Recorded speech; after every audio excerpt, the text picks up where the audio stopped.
Empress Ali. Welcome to What's Hot with Janet Shield Scott podcast. You are what's hot today. Now, you are a hairstylist. You do braids, and so it looks like you have a few braids in yourself right now. Yeah, it's time to take them down. So you have to excuse me for looking so rough. I've Oh, been moving and I just moved to Texas. So I have been getting some things done today. And so when I looked at myself in the mirror, I was like, oh, I gotta roll with it though. yeah. Hey, there's nothing wrong with that because we can see the before and the after. Yes, So you're a hairstylist. You do braids and twist and yes. okay. Sew-ins, I did with sew-ins, wig installs as well. And That's one of my specialty areas. you're also a songstress with a sultry voice. Yes, We ma'am. have two singles, I Do and No Drip. Tell Yes, us ma'am. about those. Oh, okay. Let's start with No Drip. I wrote No Drip a couple years ago. It's one of the ones that I actually questioned. And when I came out of the booth, the producer was like, "Oh, Alicia, this is the one. This is we got. You need to put this one out." Um, I do came well, and let me say this about No Drip. No Drip is it relates to me as a Mississippi girl. Mm. Um, and that one is very, very dear to me. It speaks about like some of the everyday things for people that's from Mississippi. Um, so no, I do. Uh, I got clear instructions from God about writing music for God ordained marriages, and that is how I do came about. I questioned I do because I had never wrote a love song before, and when I was told to do so, I was like, God, I'm not married. Like, you want me to write this? That was my next question. Yes. And so when I wrote it, I posted a little snippet of it on TikTok and it went viral. So I was like, well, maybe I just posted at the right time. And then I reposted it. It did the same thing again. So I was like, okay, God, I'm obedient and I'm listening. Yeah, so I see Yes. you are spiritual because I remember seeing something where you said worship before you work. Yeah. That's one of my favorite things. Yes. As a matter of fact, I am literally in my little closet now. I keep my my spiritual Bible. Your prayer, Um, Ma'am. your prayer closet. Yes, ma'am. I live a lifestyle of prayer and fasting. It's dear to me. Just breaking myself away from a lot worldly things that I've been so used to for years, and just having that relationship with God is more important to me than anything in the world. Yeah. Well, I do love both of your singles. There, you have that sultry R&B sound to you, and they're radio friendly. They're Yes, ma'am. radio friendly, TV friendly, which you don't see a lot in today's music. So I applaud you on that. Thank you. Thank With you. that conscious for you to produce that type of music. Yeah. And I've actually started working on more love songs. So I do plan to release more songs, especially for women, like on their special day, vow renewals, engagements and things like that. Um, That mean you hope to get married soon or something? yes, actually, after I wrote the song, I ended up meeting someone. Oh, And it was like God placing a puzzle together. And so I know, that God had his plan on this one for me. So yeah, I have actually met someone and we have talked about marriage. So yeah, I do. well, I wish you the best with that. Now, with the song No Drip, why did you name it No Drip? Wow, if you ain't from the silk, you ain't dripping no drip. So it's a thing in the South, where we always talk about drip, how we dress. So that's how that came about was just wanting to represent Mississippi. We definitely have a style of our own, and a lot of people pick on us about it, but I love it, because they're comfortable. We seem to be comfortable in certain things that's not appealing to someone else. And I'll say this: I've been in New York before, and I've put on clothes and Peter Guns. That's my sister has kids for Peter, and he said to me, he was like, "Yo, what's that?" It's like drip. It's drip. So yeah, it's definitely a little different, but that's the reason why, just representation of who we are and how we dress. All right. Now, also in the song No Drip, you have a verse where you say you had a dream like Martin Luther King. Explain that. Wow. Um, for my senior year, actually, we were speaking on some of our influences, and Martin Luther King had a speech about, having a dream, and I'm not comparing the two, but understanding, like, when you looking in the mirror and you realizing who you are, it I think it's important for everyone to know who they are. And God started showing me who I was through dreams. And he started revealing some things to me, like my gifts, and just showing me things that hasn't even happened yet. So I had a dream like Martin Luther King. Seeing myself in the mirror at my best self before I get to that place, and that's how I start building my faith, before getting to where I want to be. All right. Now, we earlier we talked about the fact that you're a sibling of Tara Wallace on Love and Hip Hop. Yep. Have you presented any of your music on the show, Love and Hip Hop? No, I have not. The show, I was just very supportive of her on the show. I actually filmed once. Um, but I didn't. I just wanted her to have her lane, her own lane. So I never presented or even spoke to anybody about it. Well, there's nothing wrong with helping one another, using one another as a stepping stone. Not using, but to me, it's sort of like God's divine connections. Are three things that you do to unwind and to relax and to self care. One of my self care is I am a foodie. I love. I'm a bar girl as well. When I say bar girl, I like going to the bar by myself and eating good meals and having maybe a nice drink every now and then. That's one way. Yeah. Two, I like to get to myself. Like I said, I'm often in my prayer room. So sometimes I like to be alone and just meditate, just release and take a lot of the stresses that I carry away, give them to God. Three, I love going to the beach. I love water. I could sit. I just recently, I said a couple weeks ago, went to Pensacola, and I think I sat at the beach about 5 hours. I It was The sun was out, and when I left, it was dark outside. But that was when I say I needed it, I needed it. It was the reset that I needed for that time. Yeah, it's a great place to meditate and Yeah. to just let your cares float out into the water. Yeah. That's what I say when I go to the beach, that the waves are coming in to take out all the problems. Yeah. Yeah.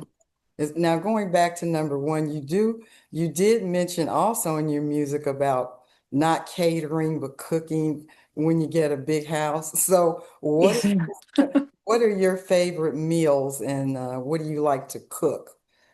I am a Southern girl, so I love Southern meals. I like greens, mac and cheese, Make all cabbage. I am fried chicken, baked chicken. I One of my favorite meats to cook though are turkey wings. Um, but yeah, I love to cook. It satisfies me. Like I love feeding large crowds of people. And honestly, it's something that I would love to get into. I actually just kind of pulled up a website yesterday and looked up some food trucks. I'm not gonna say nothing is more satisfying because there is plenty other things that satisfies me I get happy about. But I love when people enjoy my food. Oh, I do. I do too. I love it when I see a smile on people's face when they eat my food. Yep. What And is, there's some of the times where some of the you have the best conversations. People their guards are down. They're just they're I don't know if I'm wrong for saying this, but just free. Just mm, and then sometimes people look at me and they're like, Alicia, I didn't even know you could cook. I'm like, yeah. what's your Yeah. turkey wing recipe? You mind sharing that? Oh yeah. So I what I first do is I'll shoot them up with the Creole butter, and I'll use the mushroom, the cream of soup mushroom, and I'll pour it in and mix it, and I'll let it sit in the refrigerator for 24 hours. And I'll say maybe about 5 hours before I take it out, well, before I get ready to cook it, I'll melt some butter and I'll just pour it over it as well. And I just season it once it comes out, and I'll put some aluminum foil over it for an hour, and then I'll take it off because I like for my the top of my turkey wings to be a little crispy. Mm. And I cook it for about 2 hours, and I love it. Like even Tara, when I was in New York in May, she we cooked turkey wings so much. Like she was like, "Girl," and now she's doing her own thing with them now because we're cooks in the family. A lot of us are. So she was like, "Oh, girl, you got to try them this way now." And I'm like, "Well, first, I need you to shoot yours up and you try them that way." All right, back to the self-care. Now, what are four things that you that are taboo when it comes to hair care or getting your hair braided? What are your tips, four tips in that area? One is a good shampoo and conditioner. Um, Especially one that's pertaining to your hair type. Two is making sure you are trimming your ends. Um, Next is anytime you wear braids, I highly suggest a protein treatment. Overall, I've learned, well, over the years, I've learned that that helps maintain the just the healthiness of the hair. So is this protein treatment on the scalp as well? What just the hair. Just the Just hair? the hair. I mean, it's liquid, the protein treatment, one of the ones that I use. So it definitely gets to your scalp. But I have a hair oil that I make for the scalp. Hmm. Um, That be on the shelves one day? yes, ma'am. I've actually just spoke with a lady last week about my hair oils, and there's a few things that I need to do. She's one of the individuals that you go to when your product is ready to go in front of like investors and quality individuals or people that's in a position to help you. She works for QVC, and so I'm actually excited about working with her. She's challenged me. So it's like I say, it's a few things that I do need to work on. But the fourth thing that I would like to say is I wish women would go back to embracing their natural. Um, Not that I have an issue with braids or sew-ins. I love them. I don't ever want to get rid of them, of box braids and sew-ins and stuff. But I do wish that we would get back to our natural beauty. I've encountered a lot of girls in school where their self-esteem is very low when they have to wear their natural hair. They don't feel pretty anymore unless they're having lashes on and nails and long braids. So I think it's important to keep up your natural hair so that you're able to wear it and still feel good about yourself overall. When you having to, I want some box braids. I wear box braids because I don't want to do my hair for a couple weeks. That's it. Because I get so many compliments when my fro is out. I have a big fro. Um, and actually, I was going to take down my braids to wear my fro today. Oh, Um, that would have been beautiful. yeah. So hopefully if we get a chance to do this again, When your hair oil comes out, let me know. Actually, it's out now. I still have oils available. I still sell my hair oils. I have a TikTok shop and I have a website. All right. Um, Cool. but I could give you what I've been making hair oils because I do a lot of protective styles. And my daughter was assaulted because of Hmm. her hairstyle. My hair journey for me is very personal. Girls started bullying her, two sisters, about her hair, like who did your hair, da da da da. And they started picking with her and she started coming home and asking me, Ma, is my hair pretty? Is my hair right? And I'm like, yeah. So like the third time she did it, I asked her why was she asking me that over and over. And she told me. And come to find out, she was just being bullied about her hair. And so when I saw one of the girls, I was like, maybe we should just offer to do her hair. I said, because typically when girls pick with you, maybe they're in an unfortunate situation, because my daughter's been able to get her hair done free for all her 21 years. I love your outlook on that. On Yes, health. ma'am. Uh-huh. Well, that backfired on me. No. And they assaulted her at school. What? And weeks after it happened, I started noticing her hair was thinning. I said, well, I didn't say weeks. I'll say, well, about 6, 7 weeks after it happened, I started noticing some things going, just different about her hair. So I asked her one day to take down her braids, and I start combing it, and her hair started coming out in patches because of alopecia from stress. Because she wanted to return to school, and I didn't let her. Hmm. So, So so what happened with the girls? Was that ever addressed again with the parents, the principal? I am the principal lied on deposition about this situation. What? Yes, ma'am. I'm in a legal battle right now. I have a case in the Supreme Court. The lower judge favored the school's attorney on the situation. Um, he didn't allow even the evidence to be presented in front of the courts, and I feel strongly if the evidence was presented, he would not have been able to go the route that he had went. On deposition, the actual principal had stated that he was watching Ryan as she was going to her next class and said that they had put her a route in place. They never did that. So was there Um, and constant? then forged my signature on a document. Her signature it has just been honestly it's been crazy. So you're But in honestly, prayer my talks. prayer room, yes, ma'am. Hmm. Yes, ma'am. Yep. Oh, wow. Well, I know because you are such a spiritual and beautiful person that God will direct and guide you and order your steps in that situation.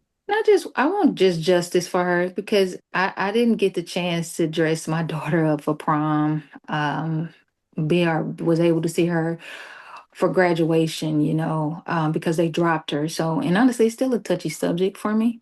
Um, It is I too. still get emotional about it, but Hmm. I have claimed the victory and I believe in it. Well, I claim it with you. Yes, ma'am. Really wish your daughter the best as well because I'm sure she's beautiful. She has a beautiful Oh mind. yeah, Yeah. she is. Yeah. Mhm. I know she's proud of you and your music. Oh yeah. Oh, and she knows a lot of my songs, if not all of them. All right. Well, what are your social handles so that we can order your oil, check out your new music? Yes, ma'am. My hair page is House of Sew-Ins. It's spelled Haus of Sew-Ins. And my music page is Empress Ali 601. It's EMPRESSALI 601. Thank you so much for being a part of What's Hot with Janet Shield Scott podcast. Look forward to speaking with you again. Blessings to you and your daughter. Yes, ma'am. Thank you. I appreciate your time today. You can be from the south if you ain't from the city. You ain't dripping no drip, no, no drip, no. I had a dream like Martin Luther King. Keep having all these visions, seeing money in the mirror, but it's me staring back at me. You can't see how I'm moving, so you talk because you're clueless. I seek it, I want it, it's mine. So I'ma grind. Are you listening? Believe in yourself like no one else. Yeah. All eyes on me, grinding daily. A girl from the sea with so much dream.